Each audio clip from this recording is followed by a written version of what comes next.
Welcome back to News You're Just Not Seeing Enough of. Today is January 6, 2026, and last night two things happened that changed really everything. First, we had gunfire and drones being reported at the presidential palace in Caracas, the chaos from the U.S. intervention and abduction there. Second, we got a warning from inside the halls of European power. If the U.S. moves on Greenland, that NATO is over. The world order isn't just shifting anymore, it is shattering. But I'm not here to talk about the map. I'm here to talk about your street, your home, and your lights. In the middle of the press conference with the regime leader Trump, he stated something chilling.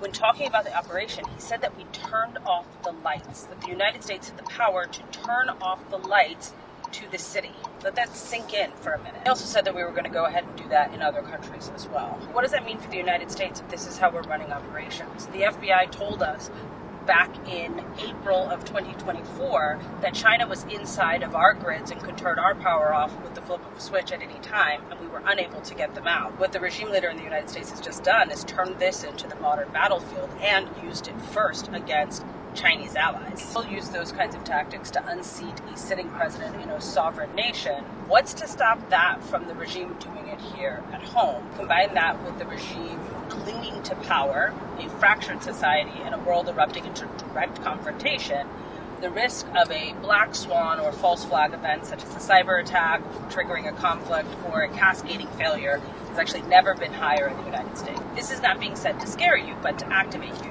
Hope is not a plan. Right? Our safety is our own responsibility. We are our own best first responders. And so right now, today, you need to get prepared. Here's an action list or a bug-in baseline so that you have your basics and the things that you need. First, you need to get your documents in order. Get a waterproof, fireproof bag and put your important documents in it. This includes your passports. If you don't have a passport, go get one immediately. Your birth certificate, social security cards, deeds if you own a home, insurance policies, marriage licenses, vaccination records. Digital copies on encrypted USB drives would be great, but you also need to make sure that most of these important documents are apostilled so that they are recognized in other countries that are signatory to the Hague Convention. Although, who knows what's going to happen with international law if we see NATO fall. This isn't for someday. This isn't something I do next week. This is something that you need to do now so that if you have 90 seconds to grab and go, your important documents are all in one place. The second thing is a 2-week rule. For every single person in your household, you need to have 2 weeks of water, 1 gallon per person per day, 14 gallons minimum per person, 2 weeks of food, non-perishable, calorie dense, etc. 2 weeks of critical prescription medication that you cannot fill if there's a blackout or some kind of natural emergency.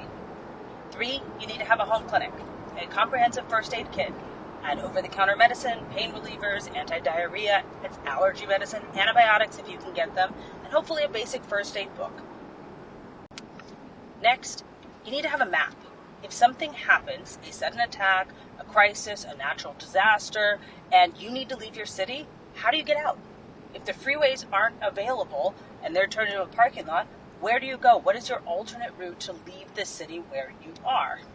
And if the phone goes down or the power goes out like they're talking about they just did in Caracas, you're not going to have Waze or Apple Maps to be able to turn to. So get a physical map and map out your exit route from your city in case you need it. This is not fear-mongering. This is a logical conclusion of the news that we're seeing. When global powers openly clash, when our 75 years of alliances are disintegrating before our eyes, and who used to be our allies talk about they can't trust us and we are a national security threat to them, and they've stopped sharing security information and data, we are in a very different posture. When the regime leader openly threatens 6 additional sovereign nations, including our neighbors such as Mexico and Cuba, we've got additional problems. And preparedness is the opposite of panic, right? It's personal sovereignty, the ability to make sure that you, your family, your community, your neighborhood are going to be taken care of. What they want with all these headlines is distraction, division, and for us to be dependent on the systems that they bring in once they break all the systems that we're all used to.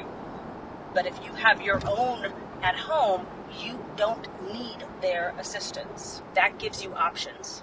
Options are key. We are in uncharted territory. So our first mission is to secure our home base and to secure our families. Stay sharp, and as always, stay safe.